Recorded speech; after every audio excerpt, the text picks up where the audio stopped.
Y vamos con Marcos, que es nuestro tema, pero es que llevo tiempo observando esto, no solo aquí, en más sitios.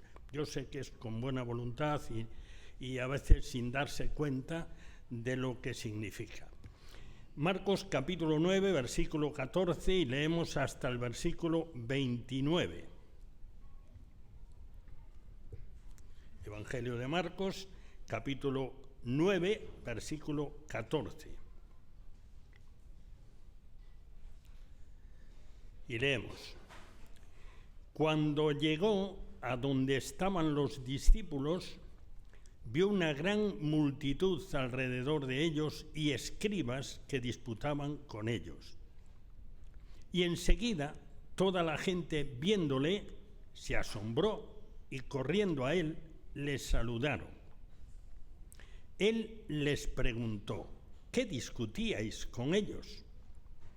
Y respondiendo uno de la multitud, dijo: Maestro, traje a ti mi hijo que tiene un espíritu malo, el cual donde quiera que le toma, le sacude y echa espumarajos y cruje los dientes y se va secando.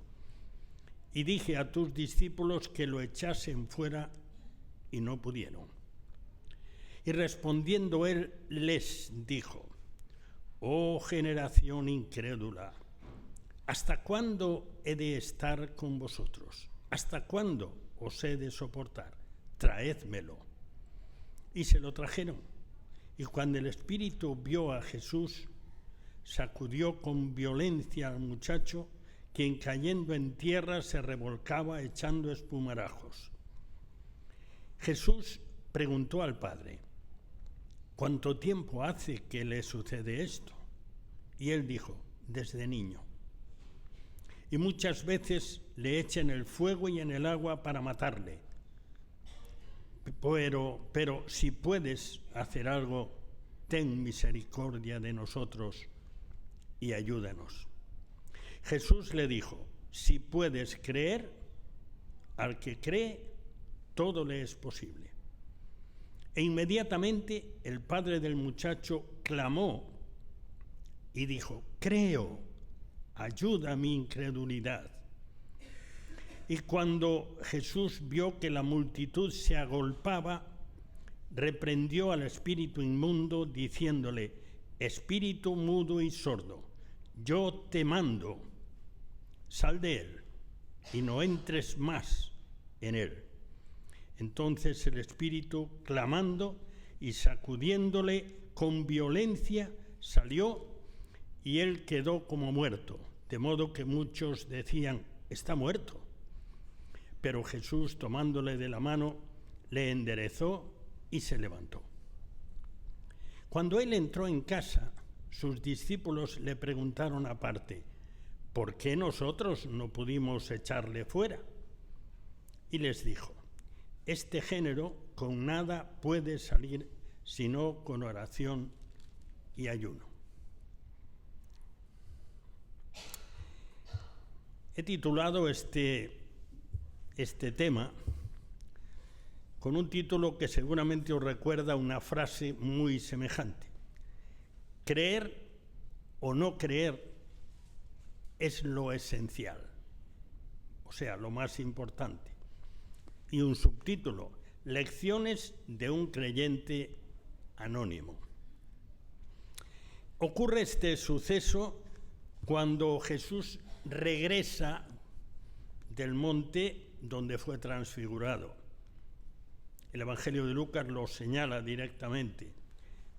El hecho está relatado, el suceso está relatado por los tres primeros evangelios, Mateo, Marcos y Lucas. Por cierto, Lucas hace una descripción de la enfermedad muy de su oficio. Lucas era médico. Pero Marcos transmite mucho más, es más extenso que ninguno de los otros, curiosamente es el evangelio más breve, pero además Marcos transmite mucho sentimiento, mucha emoción. Así que es un relato realmente precioso para acercarse a este hecho que relatan Mateo, Marcos y Lucas. Dije antes que me parece que un buen título para esto es creer o no creer. es lo esencial, lo más importante, lo básico, lo fundamental en la vida. Y que vamos a ver una serie de lecciones que nos da este creyente anónimo que encontramos en este relato. Vamos a releer los versículos 14 al 18. Este anónimo creyente creyó en Jesús a pesar del fracaso de sus discípulos y esperó. 14 al 18.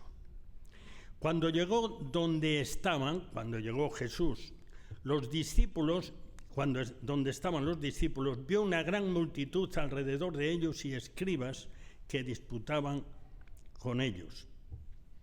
Había un debate fuerte, intenso. Y ese debate, en ausencia de Jesús, era, naturalmente, lo deducimos perfectamente por lo que dice después este hombre anónimo, era porque los discípulos no habían sido capaces de echar fuera el demonio que tenía su hijo. Esa posesión demoníaca no fueron capaces de superarla, a pesar de que ellos habían recibido del Señor el poder para hacerlo. Algo sucedió allí que no funcionó. Creo que después, al final, podremos aproximarnos de nuevo. Así que esa era la discusión. Y naturalmente, dado que los apóstoles habían fallado, los escribas se crecían. Y entonces llega Jesús. Versículo siguiente, versículo 15. Y enseguida toda la gente, viéndole, se asombró y corriendo a él les saludaron. A lo mejor igual pensáis que es que como en el día anterior, seguramente en la noche ocurrió la transfiguración, e igual pensáis que aquella maravilla de cambio que hubo en Jesús, que brillaba como la luz, igual pensáis que conservaba algo de ese brillo. Pero yo creo que no ese es el tema, sino sencillamente que hasta ese momento estaban los discípulos defendiéndose como podían de los escribas, que por cierto, argumentando, eran muy hábiles, y llega Jesús. Entonces todos se vuelven a él y había expectación. Ya está él aquí, ahora la discusión va a cambiar. Yo creo que por ahí van los tiros, que eso es lo que está pasando. Y seguimos leyendo, versículo 16. Y les preguntó, ¿qué disputáis con ellos? Creo que la pregunta se dirigía a los apóstoles, o a lo mejor a los escribas, o igual era a todos, pero desde luego a lo que se refiere la pregunta es ¿qué ha pasado para que estéis ahí discutiendo argumentos? Versículo 17. Y respondiendo uno de la multitud, el Evangelio de Mateo agrega que se arrodilló delante de Jesús. Respondiendo uno de la multitud, versículo 17, dijo: Maestro, traje a ti mi hijo, que tiene un espíritu malo. Traje a ti. Es importante. Es decir, este hombre anónimo, este creyente anónimo, creía que Jesús podía sanar a su hijo. Lo traje a ti. Y seguimos leyendo, versículo 18. Y describen los síntomas, el cual donde quiera que le toma, le sacude, es decir, que era intermitente, no era continuo, y echa espumarajos y cruje los dientes y se va secando, se va enflaqueciendo, se está quedando en los huesos. Y dije a tus discípulos que lo echaran fuera y no pudieron. Este era el tema de la discusión, sin duda ninguna. Así que este hombre, este creyente anónimo, que confiesa que había traído a su hijo pensando que estaba Jesús y que lo traía a Jesús, es decir, este hombre que creía que Jesús podía sanar a su hijo, pero se encontró que Jesús no estaba. Repito, es posible que la transfiguración ocurriese de noche, o quizá a primera hora del amanecer, pero Jesús no estaba. Y este hombre entonces sabía, evidentemente conocía no solo a Jesús, sino que conocía el trabajo de los discípulos y habría oído de sus obras. A veces no nos damos cuenta que en aquellos días que no había los medios de comunicación que tenemos hoy, las cosas también se sabían y circulaban de boca en boca y circulaban en corrillos y circulaban pues la gente que se reunía o que se encontraba en su trabajo, en sus actividades diarias, y lo que pasaba corría de unos a otros. Y no solo eso, la cantidad enorme de milagros extraordinarios que Jesús había hecho, aparte del impacto de sus predicaciones, que eran una manera totalmente distinta de presentar la palabra de Dios, pues eso también atraía. Pero sobre todo, digamos que las maravillas que él fue haciendo a lo largo de su ministerio, tengamos en cuenta que esto es ya hacia el final, así que ya llevaba mucho tiempo y todo el mundo habría oído alguna vez de los milagros realizados por Jesucristo. Es decir, que todos los que estaban allí sabían, conocían y seguramente muchos de ellos habían visto esos milagros, esas maravillas. Por lo tanto, era algo muy conocido. Bueno, este hombre acude a Jesús convencido de que era Jesús el único que podía solucionar su problema. Y la discusión era porque los ayudantes de Jesús no lo habían solucionado. Y llega Jesús, así que este hombre es el único que responde, y yo creo que detrás de eso hay un poco más. Y ese un poco más es que los discípulos no responden. ¿Qué estáis discutiendo? Los discípulos no responden. Yo creo que sencillamente estaban frustrados y a lo mejor un poco avergonzados. Y estaban pensando, de hecho lo pensaban, porque al final de la porción leemos que lo preguntan, ¿qué ha pasado aquí que hemos fallado? ¿Qué ha pasado? Hemos perdido el poder que Él nos dio. ¿Qué ha pasado? Así que ellos no contestan. Los escribas tampoco contestan. Con Jesús no era tan fácil discutir como con los discípulos. Y contesta este hombre que es el protagonista de toda la escena. Este hombre anónimo del quien no sabemos ni el nombre, sabemos que era el Padre y que dadas las circunstancias hablaba Él y no el Hijo. Y este es el único que sale al paso. Y lo que ha pasado aquí es sencillamente que yo vine con esta terrible necesidad y ellos no han podido. Y por eso están discutiendo. Creo que no será muy difícil sentirnos en su lugar cuando alguna vez, y yo creo que a todos nos ha pasado alguna vez, o nos pasa, o nos pasará, nos sentimos así como un poco frustrados, quizá porque los argumentos que pensamos que debíamos de utilizar no vienen a nuestra mente y no salen por nuestra boca, y al cabo de un poco de tiempo, a lo mejor dentro de un par de horas, le tenía que haber dicho. Yo creo que esto nos pasa a todos. Hay pocas personas que tengan los reflejos extraordinarios de responder lo que tienen que responder en el momento adecuado. Pero en este caso no era cuestión de respuestas, era cuestión de poder.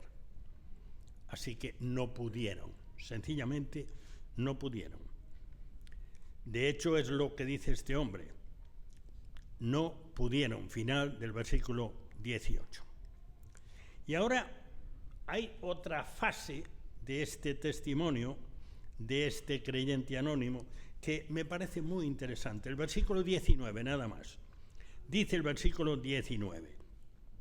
Y respondiendo él, es decir, Jesús, les dijo.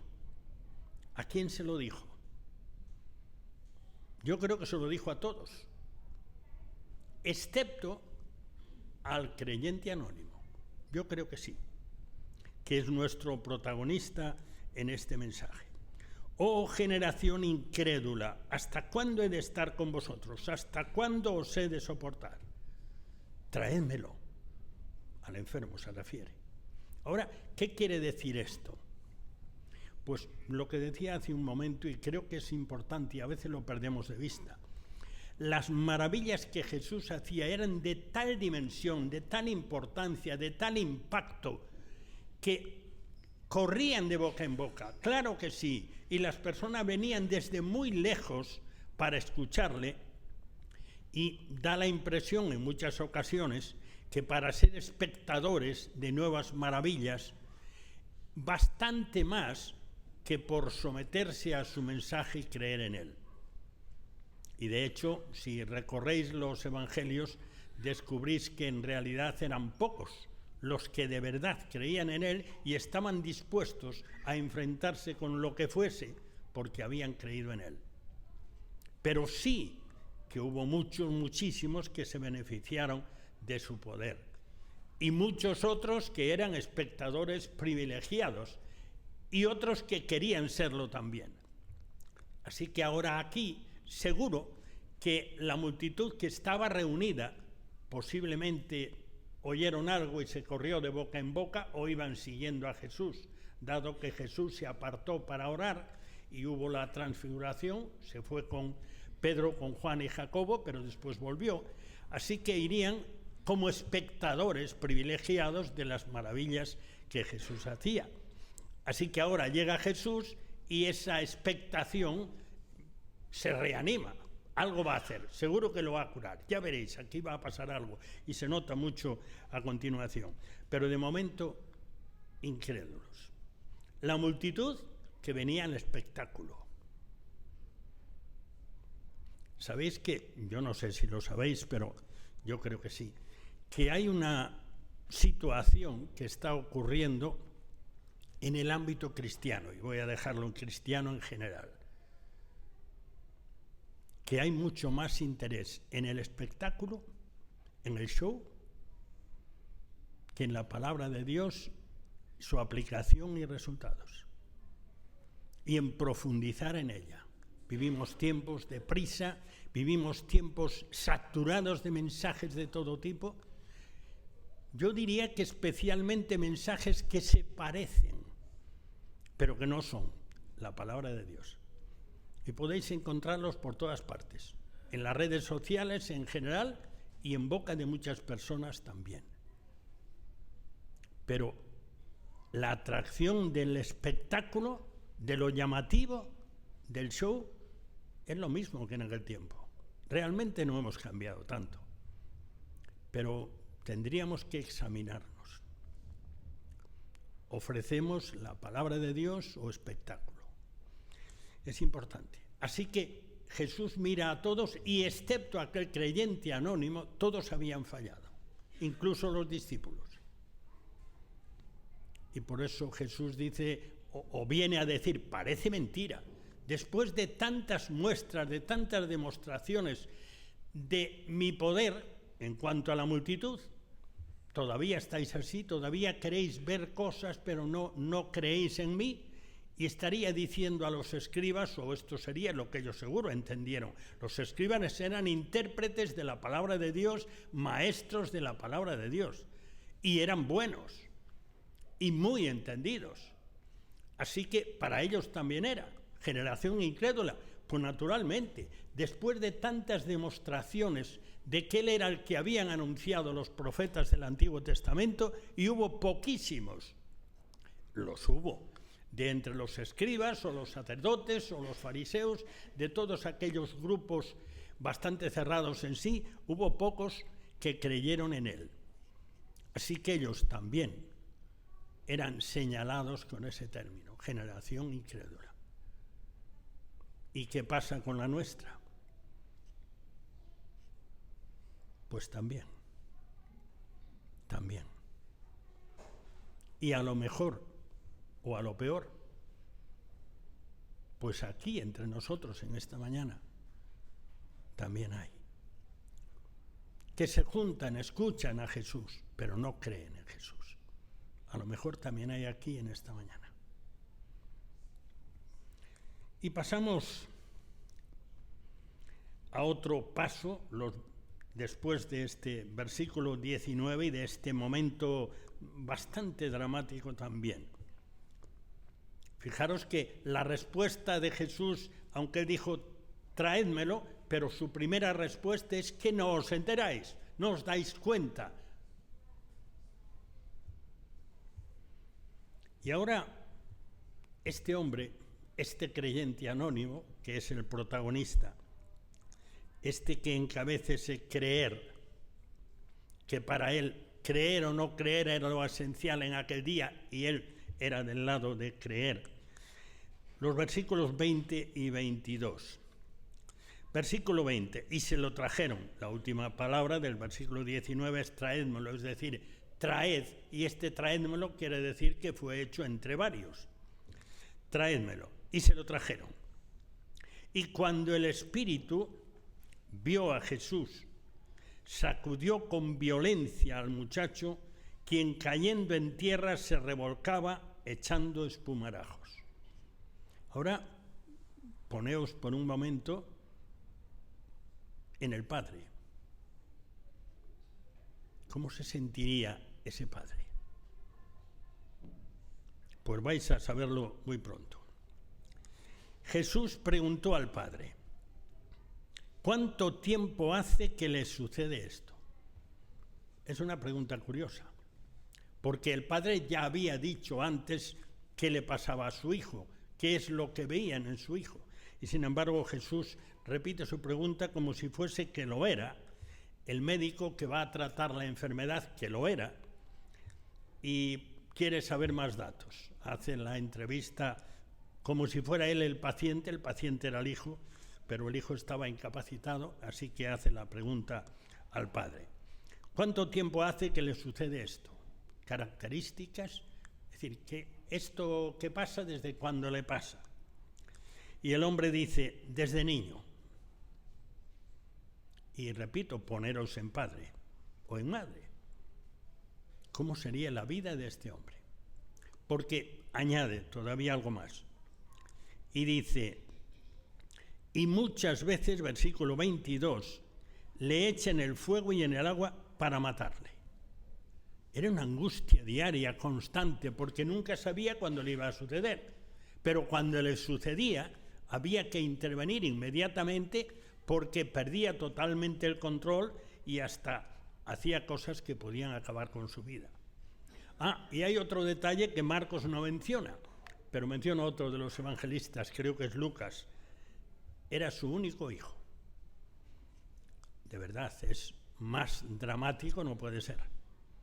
Su único hijo que tiene un mal que no hay forma de arreglarlo, pero que además pone en peligro su vida continuamente. Así que este padre no descansaría ni de día ni de noche. Y así todo el tiempo. No se nos dice la edad que tenía el muchacho, pero como dice desde niño, quiere decir que ya no era niño. Sería un adolescente o un jovencito. Esto es algo que acentúa mucho Marcos, aunque todo lo dicen algo, y Lucas lo describe muy técnicamente. Pero sigamos adelante. Y ahora lo que dice este hombre. Este hombre que era, en principio, generalizando, claro, el único creyente de todos los que había allí. Ni los escribas ni la multitud, y en aquel día los apóstoles también fallaron. Y este hombre le dice a Jesús, versículo 22, pero si puedes hacer algo,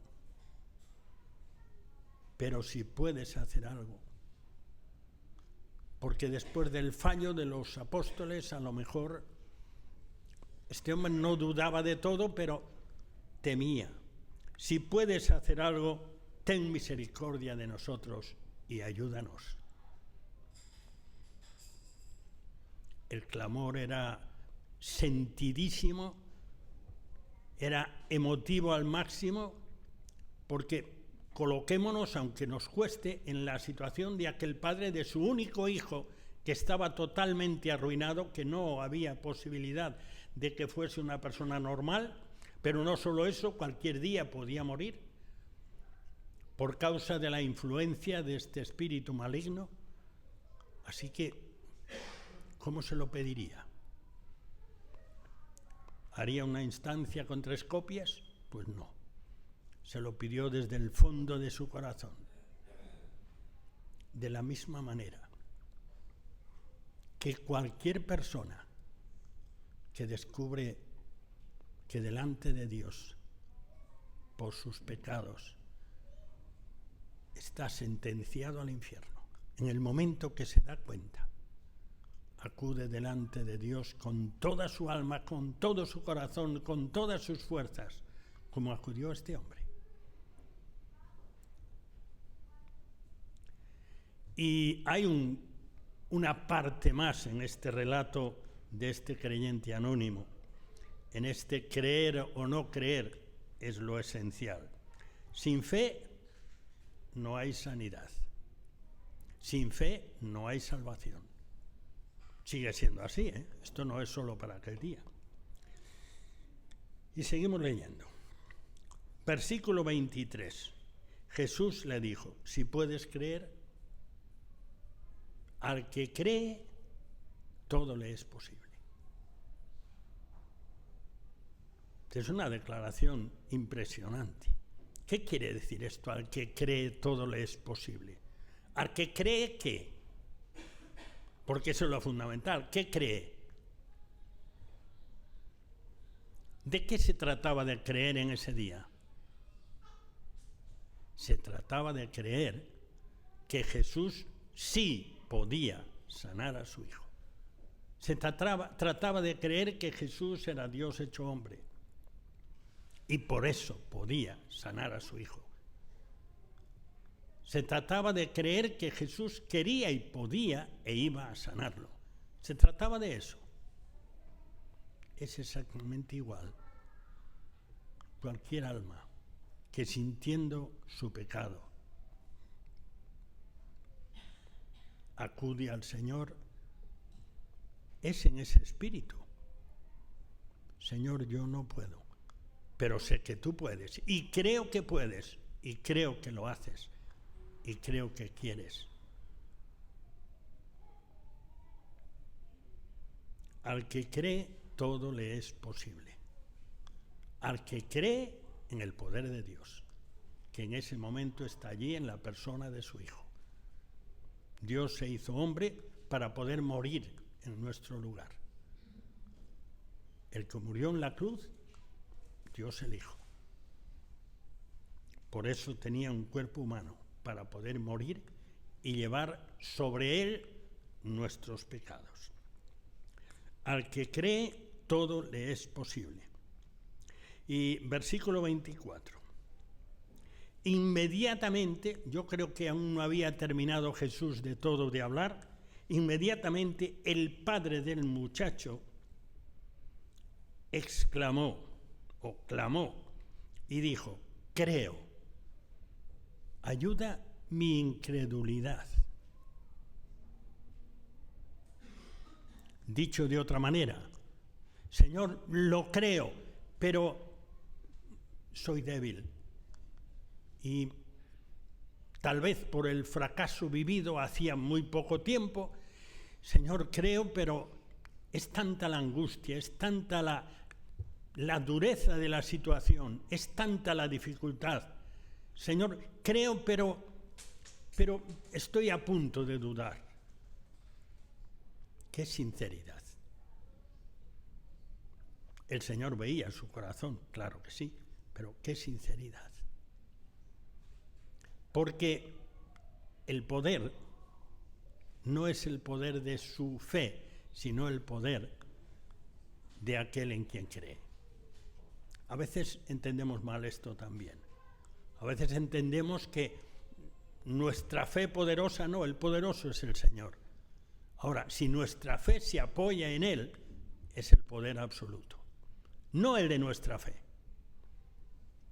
Hubo un sabio cuyo nombre yo no recuerdo, pero que es muy conocido su nombre y sus palabras, que dijo, dadme una palanca y moveré el mundo. Y los que han estudiado en física el poder de la palanca, pues saben también en qué consiste.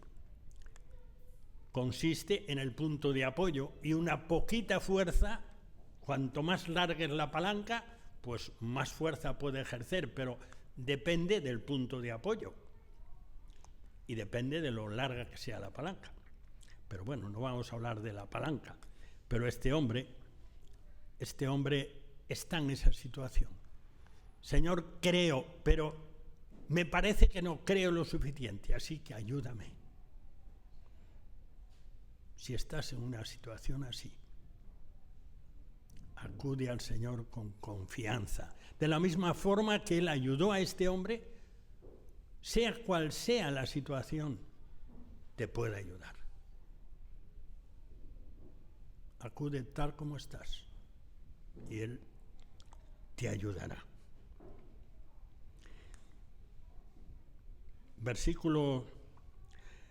Pasamos a otra etapa, pero seguimos en lo de creer. Versículo 25. Y cuando Jesús vio que la multitud se agolpaba, querían ver el espectáculo, también reprendió al espíritu inmundo diciéndole, y prestad atención, que yo sepa es la única vez que el Señor lo dice así en una de sus actividades de echar fuera espíritus inmundos o demonios. No diablos solo hay uno. A veces también esto se confunde. Espíritu mudo y sordo. Yo te mando, te ordeno. Yo te mando. Sal de él y no entres más en él. Era una orden tajante, rotunda, y además la orden del Señor del universo. Sal de él. Yo te mando. Era el único que realmente podía mandar. Y cuando los discípulos del Señor hacían esta tarea, que Él les dio capacidad, poder, les facultó, les capacitó para hacerlo, cada vez que usaran un término semejante, en realidad el que mandaba no eran ellos, era el poder del Señor. Así que aquí está el Señor de la gloria, diciendo, yo te mando. Versículo 26. Entonces el Espíritu, clamando y sacudiéndole con violencia, salió y quedó como muerto. De modo que la gente decía, está muerto. Mas Jesús, con ese cariño especial desde su poder que solo Él tenía, tomándole de la mano le enderezó y se levantó. Y se acaba esta escena. Sin fe es imposible la salvación. Sin fe era imposible que aquel muchacho sanase. Y Jesús se lo deja muy claro a este hombre. Al que cree todo lo es posible, al que cree en el poder de Dios para salvar. Esto sigue siendo igual, esto no ha cambiado. Somos salvos por gracia, por medio de la fe. No es nuestra fe la que salva. Quien salva es aquel en quien depositamos la fe. Esto es muy importante entenderlo. Y ahora hay otra escena más.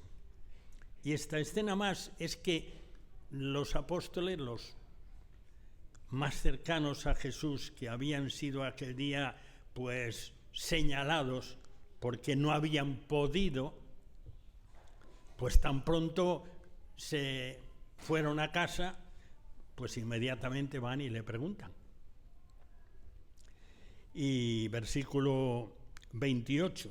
Cuando él entró en casa, sus discípulos le preguntaron aparte, ¿por qué nosotros no pudimos echarle fuera? ¿Qué ha pasado? ¿Dónde hemos fallado? ¿Cuál fue nuestro fallo? ¿Falló nuestra técnica? ¿Lo hicimos a destiempo? ¿Qué ha pasado? Es una pregunta lógica, porque como ya lo habían hecho anteriormente, pues se sentían pues muy mal. Encima había mucha gente, o sea que quedaron allí malamente. Y seguro que aquellos maestros de la ley que eran los escribas, seguro que se aprovecharon para darles caña en aquel día. Así que estarían ahí bastante acorralados hasta que llegó Jesús. Él les dijo, este género, una de las cosas que nos descubrí, que no vamos a extenderlos en ello en esta mañana, una de las cosas que nos descubre es que los espíritus demoníacos no son iguales. También hay entre ellos niveles o categorías. Da a entender que este era de una categoría más poderosa. Y dice, con nada puede salir sino con oración y ayuno. Y desde luego aquel día no había tiempo de ayuno, así que con oración. ¿Y esto qué añade? ¿A quién se ora? Al Señor, a Dios Padre, al Todopoderoso. A veces también nos ocurre, a veces también olvidamos. En estos días en los cuales, pues si no todos, casi todos, tenemos el dispositivo de hablar con quien quieras o comunicarte. Hoy día hasta para hablar también ya hay más de una aplicación que puedes hablar con cualquier país del mundo totalmente gratis. Y estamos tan acostumbrados a esa comunicación directa que ya nos incomoda cuando no la tenemos. Me han hecho mucha gracia, yo no sé si fue ayer o anteayer, unas declaraciones del presidente de Telefónica que dice que él no usa teléfono inteligente, que tiene uno de aquellos de los de antes porque no quiere que todos se estén enterando de lo que hace. Él sabrá por qué lo dice. Creo recordar que dice, no quiero que Google se entere de mi vida. Pero bueno, seguro que él en ese puesto y teniendo tanta relación con las comunicaciones, seguro que tiene otros medios. Pero eso fue algo como para llamar la atención. O quizá para guardarse de que ahora los teléfonos móviles complican la vida a todos los que están haciendo o diciendo cosas que no deben. Pero la oración es la comunicación con Dios. De la misma manera que este hombre le dice, Señor, ten misericordia de nosotros, que no hay forma. Ten misericordia, estamos en angustia y esto es terrible, ayúdanos. Eso fue una oración. Y cuando Jesús le dice al que cree todo es posible y este hombre dice, yo creo, pero me parece que no creo lo suficiente, ayuda a mi incredulidad. Tengo dudas también. Es una oración.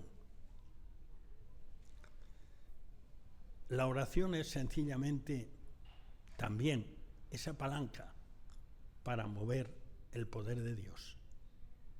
Y la Escritura nos dice que el mismo Señor Jesucristo, todo lo que pidáis al Padre en mi nombre, yo lo haré. Es una maravilla. Nunca hubo ni habrá ninguna maravillosa comunicación ni que se parezca a esta, ni que se parezca. El Dios de la gloria, escuchándonos. Y la Escritura no menciona en ningún lugar que el Dios infinito y todopoderoso está fuera de cobertura. Esto hoy es familiar. En este sitio no tengo cobertura. Tengo que ir a otro sitio a ver si puedo hablar contigo. Con el Dios de la gloria no. Aunque estés en lo más profundo del mar o en lo más alto del espacio, en el rincón más escondido o más apantallado. Sabéis que hay un sistema para no recibir ninguna clase de ondas. Es el sistema que se llama la jaula de Faraday, que a veces hasta venía bien. Pues ahí no entrarán las ondas. Pero el Dios de la gloria entra en todo lugar. Sea cual sea tu situación, sea cual sea la dificultad, ora. Orar es hablar con Dios por medio de Jesucristo, nuestro mediador. Ora. y el Dios de la gloria seguro te escucha, seguro. Y si entra en su propósito, tienes lo que hayas pedido. No depende de tu fe, depende de su poder.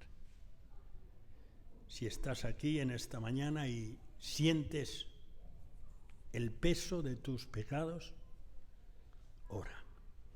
El Dios de la gloria seguro quiere perdonarte y salvarte, seguro. Creer o no creer, ese es el asunto básico, no el ser o no ser de Shakespeare. El que cree en el Hijo tiene vida eterna. Son declaraciones del mismo Señor Jesucristo en el capítulo 3 de Juan. El que rehúsa creer en el Hijo no verá la vida, sino que la ira de Dios está sobre él. No podemos invocar nada más serio que esto. Si crees, tienes salvación. Si no crees, tu vida está perdida para siempre. Oremos. Padre nuestro que estás en los cielos, Padre nuestro todopoderoso, pero cercano a nosotros, que te defines como amor. Te damos gracias por el mensaje de tu palabra, por la historia de este creyente anónimo, por sus necesidades y sobre todo por su confianza débil, pero confianza en ti. Te pedimos que cualquier persona que esté aquí en esta mañana con necesidades espirituales, necesidades humanas, pero sobre todo necesidad de salvación, te pedimos que con sencillez, con franqueza, con espontaneidad, acuda a ti por medio de Jesucristo para recibir la salvación de su alma. En el nombre de Jesús. Amén.